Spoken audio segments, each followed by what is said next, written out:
Gaza, 17 juillet 2014.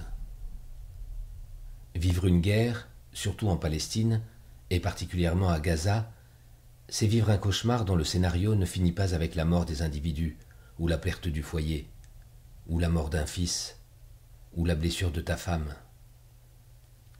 D'abord, il faut bien imaginer l'écho que produit l'explosion d'un missile pesant au moins 250 kg, lancé d'un avion F-16 à une altitude dépassant 2700 mètres et à une vitesse plus rapide que celle de la voix. Il atteint le sol sans même qu'on ait eu le temps de deviner sa trajectoire. Il ne s'agit pas seulement des dégâts produits par l'explosion d'un missile qui nous ramène à chaque fois au jour du jugement dernier, mais aussi de cette impitoyable sensation que produit l'effet des vibrations à chaque explosion. En lançant ses missiles sur la bande de Gaza, Israël teste la capacité de ses engins et voit s'ils sont capables de détruire les tunnels supposés implantés dans les zones bombardées. D'un coup, on entend un bruit assourdissant, comme un brutal coup de tonnerre au large de la vaste mer, devancé d'une étincelle lumineuse et suivi de vibrations continues dans le sol. Et avant de réaliser ce qui se passe, d'autres missiles, impossibles à chiffrer, attaquent la même cible, ce qui nous fait perdre la boussole. Imaginez l'impact qu'ont eu 13 missiles sur les bâtiments et les habitants du quartier, quand l'aviation militaire israélienne a décidé d'attaquer un complexe ministériel pas loin de chez moi.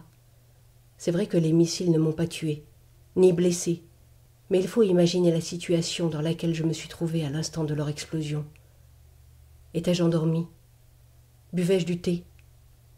Me tenais-je debout près de la fenêtre?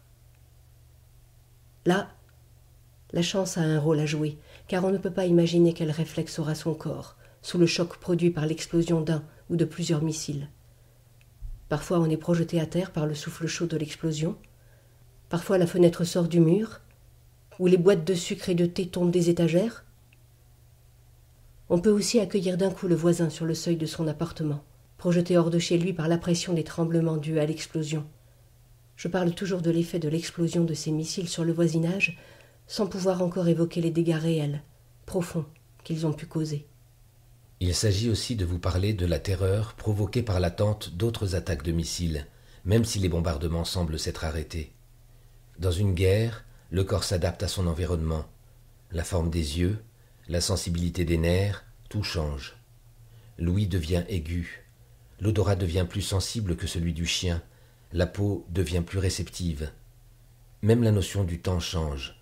Il prend d'autres dimensions qui se lient à la peur des enfants, la peur qui nous domine, l'odeur qui emplit l'atmosphère, les âmes flottant dans l'espace, la peur discrète des mères, l'inquiétude des pères qu'ils essayent de camoufler. Dans une guerre, on se transforme. On devient un composant étrange qui oscille entre machine et être humain.